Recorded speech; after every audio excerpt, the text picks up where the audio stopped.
आप सबसे हाथ जोड़कर निवेदन है कि अब की बार अरविंद चौधरी भैया चौधरी को भारी बहुमत से विजयी बनाना है। और आप चुनाव प्रचार गीत सुन रहे हैं आपका छोटा भाई सिंगर वीरेंद्र दीवाना जी की आवाज में। और इस गीत को सजाए हैं प्रेम कपूर गुप्ता और विकास पटेल जी। जिन भाइयों को चुनाव प्रचार प्रसार ऑडियो वीडियो कैसेट बनवाना हो संपर्क करें। संपर्क नंबर 9670690092।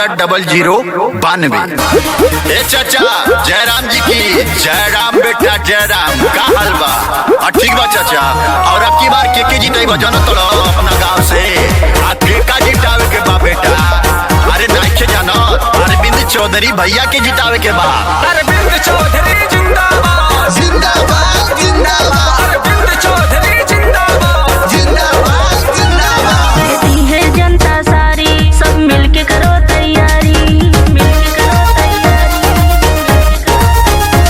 कहती है जनता सारी सब मिलके करो तैयारी। जीतेंगे अब की भैया आइल बा इनकी बारी। अरविंद चौधरी को जिताना है, खैरा खास को चमकाना है।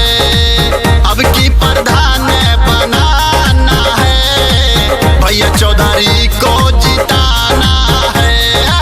ग्राम पंचायत खैरा खास प्रधान पद के प्रत्याशी अरविंद चौधरी उर्फ भैया चौधरी, जिनका संपर्क मोबाइल नंबर है 9918095512। हाँ, दुखिया गरीबों के साथ वो निभाते हैं। लेके बालोरो अस्पताल पहुंचाते हैं। अरविंद चौधरी जिंदाबाद गाँव गली और सीसी रोड बनवाएंगे। खैरा खास गौवा को खूब चमकाएंगे। हर घर में लागी बिजली और बनेगी नाली। अरविंद भैया देखो लई है अब की खुशहाली। हाँ, किसी विरोधियन के धोखे में ना आना है।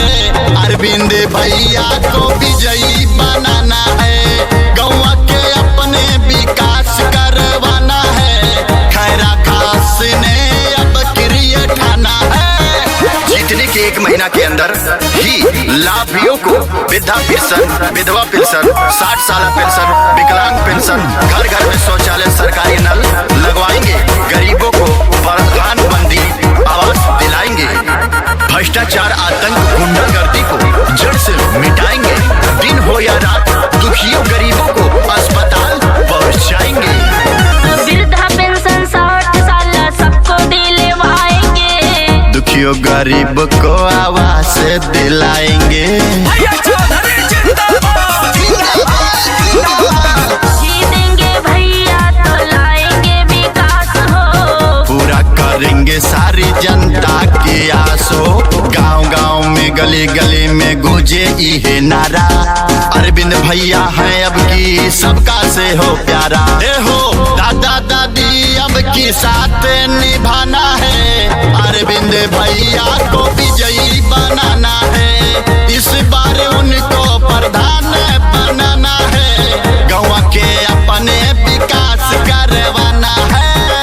ग्राम पंचायत खैरा खास की जितनी भी माता और बहनें, भाई, चाचा चाची, दादा दादी, बहनी, भौजी, आप लोगों को आपकी बार एकजुट होकर हमारे अरविंद चौधरी भैया चौधरी को भारी बहुमत से विजयी बनाना है। अरे दोस्तों, जंग जीत लेंगे अगर साथ है तुम्हारा। अरे यारो, हमको जिताओ, हम विकास करेंगे ज्यादा। छोट बड़ा सब ही के करी सम्मान हो।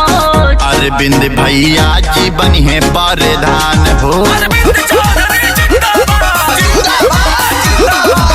जहाँ जहाँ जाऊँ होता वो नहीं के नाम हो। छोट बड़ा सब ही के करिए सम्मान हो। नल शौचालय घर घर में अब की बारी बनेगा। विकलांग रिक्शा पेंशन फिर से अब की बारी मिलेगा। दारू और रुपया पे अब गिर ना जाना है। सोच समझ के बटन